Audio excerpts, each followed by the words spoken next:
sketching cubic graphs. So far what we've done is we've had, we've factorized our cubic expressions or polynomials. And the idea behind factorizing is not only should we be able to solve for x, which is fantastic, but also we can use this information to be able to draw the graphs of cubic equations, because once it's factorized we can get x-intercepts. We can then find y-intercepts. Well, we don't need to factorize to find y-intercepts, but you get what I mean. And we can draw some very lovely graphs. The little graph on the left you can see here is the graph of y equals x cubed. All cubic graphs start in a very similar way, which is they will start from the bottom left and then they'll move their way and up here to the top right. So from quadrant 3 up to quadrant 1. So this negative x cubed, which that little minus there means it's been reflected. In this case, it's been reflected in the x-axis. And it's going to look the complete opposite. So it's going to start from going up, and then it's going to go down, as you can see. So much like you might remember from doing transformations with quadratic equations, the rules still apply in a very similar way. I would highly recommend when drawing very basic cubic graphs to make sure that you identify at least the y-intercept and then preferably with some x-intercepts as well, just to make sure you know you're doing the right thing. So for example, in this first exemplar here, we can see that the y-intercept for here is going to be at 0, 4. Let's make sure we wipe the words y. Oh, my laptop's having a bit of a lag here, so y-intercept will be at 0, 4. How did I get that? You get a y-intercept by substituting the x for 0 and solving accordingly, so that's fine. The x-intercept is when y equals 0, and so that's going to be 0 is equal to x cubed plus 4, and then x cubed is equal to negative 4, and so the cube root of that, 3, the cube root of negative 4. Remember, you can't square root a negative, but you can jolly well go and take a cube root of a negative, because a negative times a negative times a negative will make a negative, so that is fine. So for this first one, which we've got here, x cubed plus 4, it's a positive cubic. It's going to look something like this. In fact, it would help if I drew it properly. Let's go, there we go, and now the point in the middle, that sort of flat plateau part, if you like, that's referred to as the point of inflection. So we'll label that as that is the point of inflection. And it comes under a broad category of particular figures or points of a graph, which we call stationary points. So it's a stationary point. The other, of course, forms of stationary points you might be aware of would be turning points. As in, like in quadratics, you get turning point. The point where there's 0 gradient, where it's absolutely flat for any particular graph. So we use the umbrella term stationary points if we're feeling a bit lazy. But otherwise, in this case, it is a point of inflection. I might just use my index notation to label the x-intercept over there. So we've got x cubed minus 7, so it's going to look something like this. So it's got 0, negative 7. And this is going to be 7 cubed, 0. How did I get that? Is I just literally went and solved accordingly. So I did for the x-intercept, y equals 0. 0 is equal to x cubed minus 7. Add 7 on both sides. I get the cube root of 7. Which you'll remember can also cube root of 7 is the same as saying 7 to the power of 1/3. If we've forgotten that index law, or that conversion law, it's this one here, a, b, c, is the same as saying b to the power of c over a. That is sort of an index surd transformation there. So it's worthwhile knowing that, or just being reminded of that, because that will help you. 5 minus, now here's interesting. We've got the minus in front of that x cubed. So that will indicate that it's going to be upside down. So if there's a minus in front of the x cubed, it's going to be upside down. And it's going to look something like this. Now, how did I know that? Because the y-intercept is when x equals 0, so y equals 5 minus 0, so y equals 5. So therefore, it's at 0, 5. And then the x-intercept, when x equals, when y equals 0. So 0 is equal to 5 minus x cubed is equal to 5, x is equal to 5 to the power of 1/3, or the cube root of 5. So 5 to the power of 1/3, 0, that is 0, 5.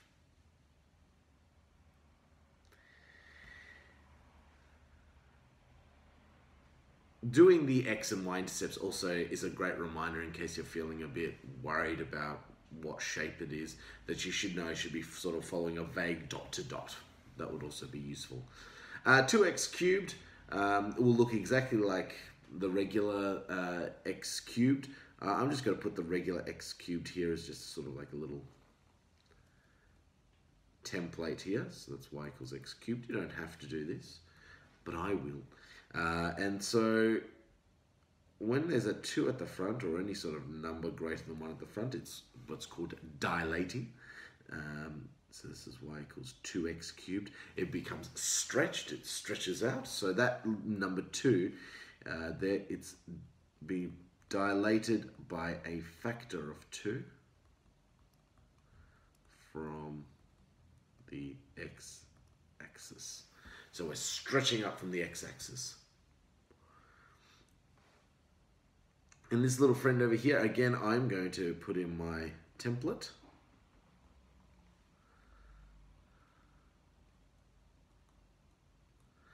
And it actually, when you've got the half in front of that, it's stretching. It's almost like it's squashing it down. We're actually taking it down by a half.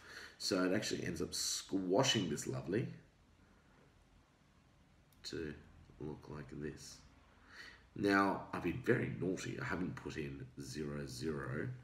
I should put 0, 0 over here. I know it is implied that because it's going through the center, that it's 0, 0, but I always like to make sure everything's supremely and superbly labeled. And then we've got this friend here, which is, we've got x minus 2, all in brackets, cube plus 4. That means the stationary point, or point of inflection, will be 2 to the right and 4 up. It'll be somewhere here. If we want to label that, may as well find our x and y intercepts. We'll find our y-intercept by making x equals 0. So y is equal to negative 2 cubed plus 4. Negative 2 cubed is going to be negative 8 plus 4. So it's going to be at negative 4. So it's going to be somewhere down here. And x-intercept, when y equals 0, 0 is equal to x minus 2 cubed plus 4. So minus 4 is equal to x minus 2 cubed. We're going to get negative 4 to the power of 1/3, x minus 2. 2 minus 4 to the power of 1 cubed is equal to x. The cube root of 4, which you could possibly have a hazard of a guess, is going to be fairly small. After all, the square root of 4 is 2, so it's going to be less than that. So therefore, it's probably going to be a very tiny but positive number. So I reckon our graph's going to look something like this. Now, remember, of course, when you're doing all of your lovely graphs, that you don't need to worry necessarily about being perfect with the scale, as long as you've got all the coordinates labeled, and it should be fairly right. Like, in reality, I think I should probably bring down this point just a little more so it matches up here, because that is supposed to be at 2, 4. So I think that's going to be a little bit better. I'm so annoyed because my first graph of this was really good. So I'm going to do that again. No, it's never going to be good the next time. Just commit. There we go, 2, 4. And that's going to be at 2 minus 4 to the power of 1/3, 0. There we go. And what friends do we have here? We have got x plus 3 plus 2. So it's going to look something like, we may as well find out what our y-intercept is. Our y-intercept is going to be 3 cubed plus 2, 27 plus 2, which is 29. So that's going to be huge. The turning points, or sorry, not turning point, the stationary point, the point of inflection, it's going to be 3 to the left and 2 up. So we're going to have a y-intercept there. Going to have a turning point probably about here. And the x-intercept, when y equals 0, so 0 is equal to x plus 3 cubed plus 2. Negative 2 is equal to x plus 3 cubed. Negative 2 to the power of 1/3 is equal to x plus 3. Negative 3 minus 2 and a cubed is equal to x. So it's going to be somewhere over here.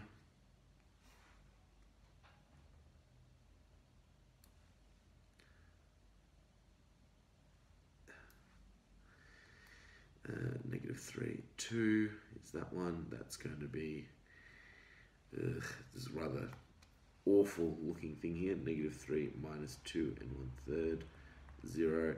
That's 0 to 29.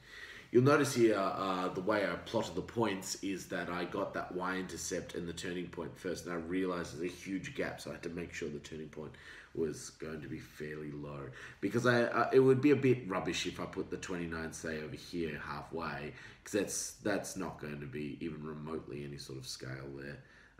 So that's why I like to make sure that it is to a scale of some kind. X minus 1 minus 7, so it's going to, we'll find out what the y-intercept is. Negative 1 cubed minus 7 is going to be negative 8, so 0, negative 8. So let's put you down here, 1, and then, so the turning point's fairly low, like so. The x-intercept, x-intercept is when y equals 0. So that's going to be 0 is equal to x minus 1 cubed minus 7. 7 is equal to x minus 1 cubed. 7 to the power of 1/3 is equal to x minus 1. 1 plus the cube root of 7. It's going to be my x-intercept, so it's going to be about here. So we will do this. It's fine. It's all good. So I definitely meant to put the dot there. Definitely. So that's going to be 1 plus 7 to the power of 1/3. That's going to be 1, negative 7. And this one is going to be 0, negative 8. There we go. And x plus 5 minus 2. So that's going to be down here. So we're going to go, and we have a stationary point that's at negative 5 on the x, negative 2 on the y's. So again, the y-intercept, it's going to be awful. 5 cubed minus 2, it's 125 minus 2, 123. That's nice. So let's put you up here. So, this minus 2 is going to be somewhere very close, like about here. The x-intercept,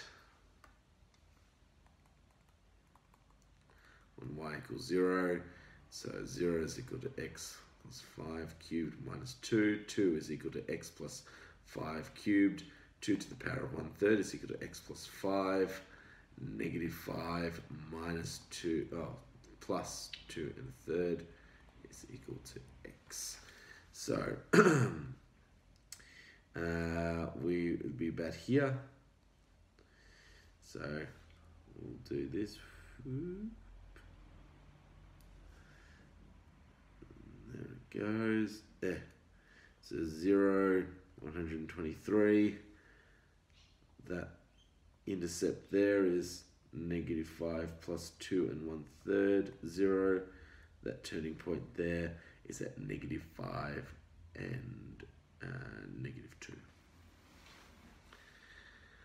One of the other things we also need to be able to do with these cubic graphs is also do the inverse, much like we've done in a previous chapter, being able to swap the x's and y's around. So with the cubic ones of these, so obviously with being cubed, you'll find that generally there'll be 3 points of intersection. So the inverse of y equals x cubed is y equals x to the power of 1/3. How did we get that? Because if you go x is equal to y cubed, because we swap x and y, then that's how we get that. So I find the best way to sketch, because this is the inverse graph, the x to the power of 1/3 is a very, very awful looking graph. So I'm sure its mother loves it, but it's very difficult. So I'm going to put in, that's my y equals x line, because you might remember with inverses they are reflected on that diagonal. So I'm going to find where the intersects are, and then we can draw a lovely picture accordingly. So I'm going to make x to the 1/3 equal to x cubed. So what I'm going to do is I'm going to take, I'm going to minus x to the power of 1/3 to once. Oh, actually, no, I won't do that. I'm going to cube both sides. So I get x is equal to x to the power of 3 times 3, which is 9. So I get x to the power of 9 minus x is equal to 0. Take a common factor out. It's equal to 0. So either x equals 0 or x to the power of 8 minus 1 equals 0. X to the power of 8 is equal to 1. Now, the 8th root, oh, that might be a bit hard, except it is 1. So 1 to the power of 8 is going to be 1. And also negative 1 to the power of 8 will also be 1. So it's equal to plus or minus 1. So it means it's going to have 3 points of intersection. And I'm going to plot them out here.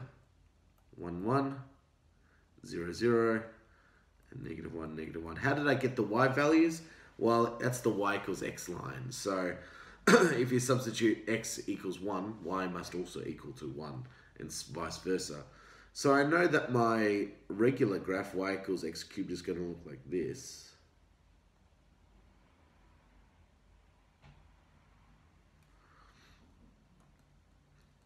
Well, the inverse is going to look remarkably similar, except it's going to be a mirror image. Now, you won't notice this on this video, but as I'm doing this, what I'm actually doing is I'm turning that diagonal line into a straight line for me. So I'm actually rotating it around, because what I'm doing is doing a little mirror image. So it looks like this, and then we get this, like so. And get this very beautiful mirror image.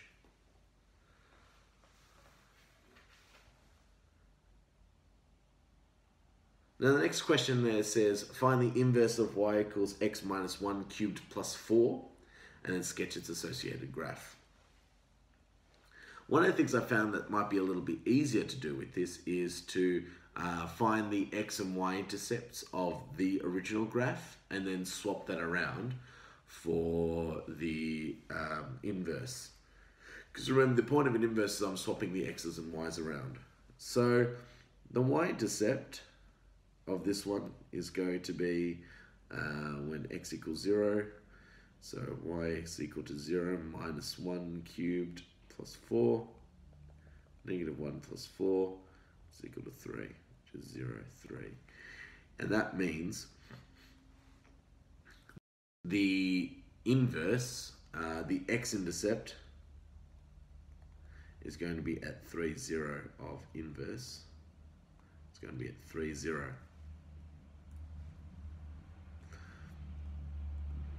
The x-intercept of my original one, so it's 0 is equal to x minus 1 cubed plus 4. Negative 4 is equal to x minus 1 cubed.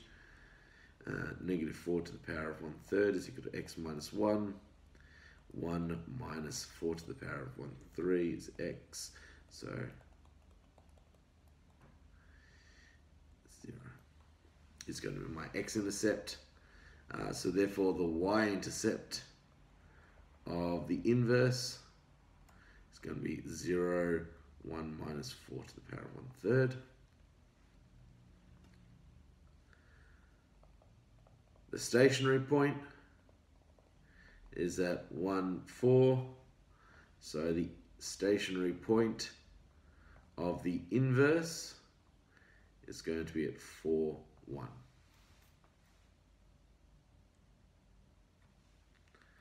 So now we just need to go and draw the graph.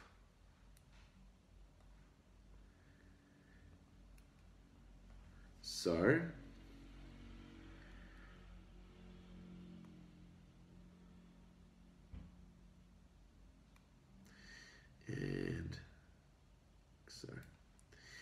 So I've put in the 3 points that I've got so far. So that's going to be 0, 1 minus 4 and 1/3.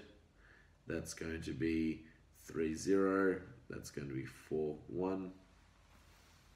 And what I'm going to do is I'm just tilting the axis such that the x-axis, you see this point where this x is here, I've actually faced, when I'm drawing it, I'm actually facing that to be the vertical one.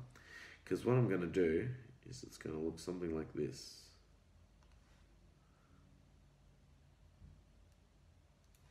There's my graph. And also we need an equation. So now that we've drawn the graph, we also better have the equation for this graph. So we're going to swap x and y. X is equal to y minus 1 cubed plus 4. X minus 4 is equal to y minus 1 cubed. X minus 4 to the power of 1 cubed is equal to, 1/3, I should say. And then x minus 4 to the power of 1/3 plus 1 is equal to y. And there we go. And there's our equation of the inverse.